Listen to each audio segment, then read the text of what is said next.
this. Why he's still mad at Nicole. I've cursed her.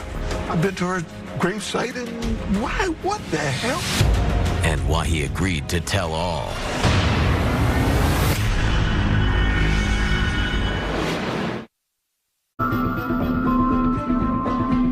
Tonight, you've heard O.J. Simpson tell us, hypothetically, what he says happened the night Nicole Brown Simpson and her friend Ronald Goldman were murdered.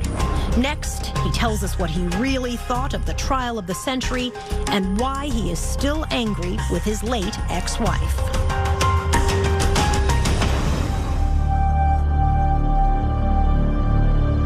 Are you ready to enter a plea at this time? Yes, Your Honor. How do you plead to counts 1 and 2?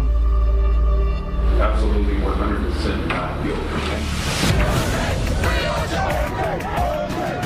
The Los Angeles County District Attorney has just filed murder charges against Orenthal James O.J. Simpson.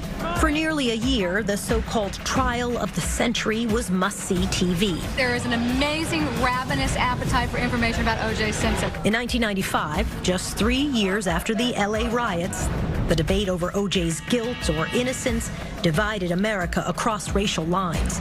These white people, excuse me, but that's the way I feel about this here situation, trying to set the brother up. The prosecution was confident they had a slam-dunk case. I've never had a case with so much evidence in my entire life. Traces of the victim's blood was found in Simpson's car and at his home. And it's the kind of evidence that causes defendants to be convicted. You guys thought you had a slam-dunk case? Marcia Clark said, "I have never tried a case with so much evidence." She sounded incredibly confident. Contrary to what people might think, you know, we were seasoned veterans in the DA's office, and we understood that there's more to a trial than just the evidence. The first time I talked to Marcia Clark about this case, she said, "I have all of this evidence. The only problem now is if I can get someone to believe it." This case is a circus, and they've made it a circus. The mostly African-American jury did not believe it. After Simpson's dream team of lawyers successfully took advantage of a series of police and prosecution missteps, including testimony about a key detective using a racial slur. He said, "The only good is a dead." If it doesn't fit, you must acquit. It created reasonable doubt that O.J. Simpson had committed the murders. All right, Mr. Simpson, would you please stand and face the jury?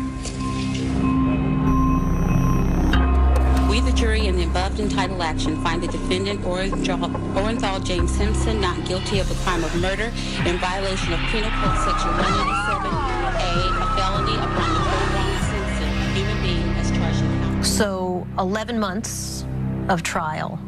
Here's how O.J. describes to you, Judith, how he heard about the verdict. What did you think of the verdict when the jury came back into the room?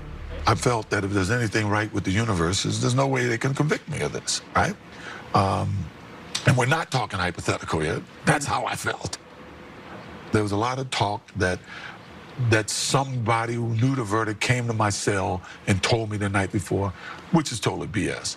Everybody that I came in contact with at the jail, which was run by the sheriff department, told me I was going home from the moment Mark Furman got off the stand. When Van Adder and Furman testified, all the guys at the jail said to me, whoever was watching me at the time said, "You may have did it, you may not have did it, but you're going home." The minute the jury knows these cops are lying, and they're lying, they do not convict if they think a police officer's lying. What was your reaction when you heard I told all the lawyers, we met, and I said, I don't want any celebrating. And I told my mother that the night before, and my sisters. I don't want no celebrating because 2 people are still dead. And I don't want anybody celebrating if the verdict is positive towards me. Most Americans continue to believe that O.J. Simpson got away with murder. But some still maintain that he is innocent, a victim of racist cops and the media. And even though he was acquitted in the criminal trial, O.J. didn't get off scot-free. In 1997, a jury found him liable for the double murders in a civil trial. He was ordered to pay the victims' families $33.5 million in damages. The money is not the issue. It never has been. It's been making certain that one man, the man that murdered my son and Nicole, is held responsible by a court of law, and it's happened. Do you feel that you've lived the life of a convicted man in many ways? Thank God the public has not forced me to live that way. The media has tried, but the public hasn't. So what's it been like? It's curious that I go places and the public will come up to me, hug me, ask me how the kids are going. You write in the book, I realized that, with respect to your children and telling your children, I realized that neither of them really understood what had happened to Nicole, let alone the long-term effects that her death would have on their lives. What long-term effect has it had? Well, you know, I may see it in, you know, I don't like talking about my kids. I got to make it clear that, and my kids have told me, Dad, you said you weren't going to talk about this, don't talk about this. But I will go so far as to say this. Sydney especially had enough time with her mother to establish a work ethic. You know, she was accepted in every college that she applied to. They both went to the schools of their choice. They're both in college. For what these kids have gone through, even if they hadn't gone through it, I can't imagine having two better kids. Do you talk to them about their mother? And that's something that my kids ask me not to discuss. It's nobody's business. And just to say that, you know, I feel totally loved by my kids. They know that they're very loved. Sydney Simpson was only 9 when her mother was murdered on the front steps of their home at Bundy Drive. Her brother Justin was 6. They were asleep upstairs that night, and police woke them and took them out the back door so they didn't have to see the crime scene. We don't know what their relationship with their father is like today, but O.J. says he has never tried to erase Nicole's memory. Do you have a picture of Nicole at home on the wall? Yeah. No, it's in the living room. It's Nicole, me, and the kids. It was the last real group picture we took together. So it's right there prominent in my living room. And my kids keep pictures of her in their room. Do you believe in heaven and hell? Yes. Do you believe that you're going to see Nicole someday? Yes, I do. You do? And my mother, my dad, I surely do. And what will you say to her? Hey, you know, I haven't thought of that. I would hug her. She, you know, if there's a heaven, there's a hell, they know. I don't have to explain anything. They know. That's what heaven and hell is all about. Do you ever talk to her in your mind? No, I prayed to her. I've got on my knees and said to her, hey, look, I've cursed her. I've been to her gravesite, and why? What the hell? You know, look at these kids. Look at Sydney with no mother. You know, I've done that. I've done that. That is what most domestic abuse partners do. They connect violence and love. May I add something now that all makes sense? Because I remember during that time, the family got a call from the cemetery and said, he's here. And they said, excuse me? And they said, he's here, and we're scared because he's screaming at Nicole's grave. Oh, jeez. Just screaming at it. And the family said, well, call the police. Did you know that? No. No, I've never heard that before. You know, he's really revealed himself. Within a year of that 2006 interview with Judith Regan, O.J. was in trouble again. This is the state of Nevada versus Orenthal James Simpson.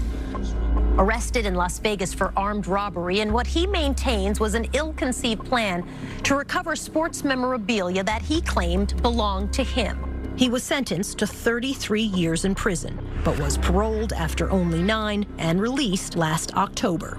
I've basically spent a conflict-free life. Mr. Simpson, I do vote to grant parole. Thank you. Thank you. Thank you. How do you think you will be remembered?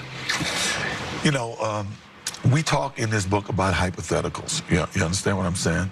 I mean, everybody is going to give their opinion. They're going to hypothesize what this book means. You know, he was guilty or he was purging his guilt. Whatever you want to take from it, I cannot control it. We cannot control what you think. My friends and family know that. So whichever reason why I did it, you decide. You read it, you decide. Any thoughts? You know, he thinks he's so clever, he's so manipulative, He's all of these things, but at the end of the day, he doesn't really manipulate anybody because who he is on full display. Does hearing from O.J. Simpson bring you any closure? Does that bring Denise any closure? I don't think you can bring closure unless you can bring Nicole back. All I really care about is that Nicole gets a decent understanding here. What would you like people to remember about Nicole Brown Simpson?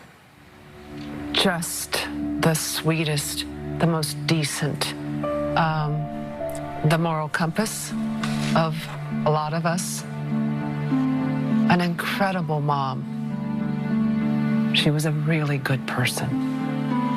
Thank you all for this conversation. I know it's been difficult. I know it's been really grueling, actually, but I appreciate all your insight. Today, O.J. Simpson lives in Las Vegas and is a free man.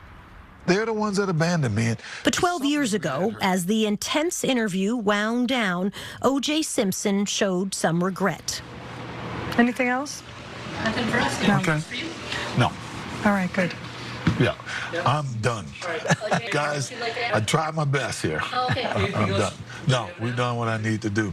Okay. Is it hard? Do you feel like spent? No, it's just that this portion there just, I love that girl.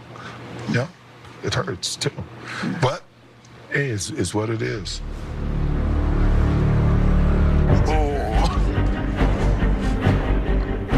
You've listened to him for nearly 2 hours, and many of you may think you've heard a confession. But there will also be viewers who have always believed in O.J. Simpson's innocence, and still do.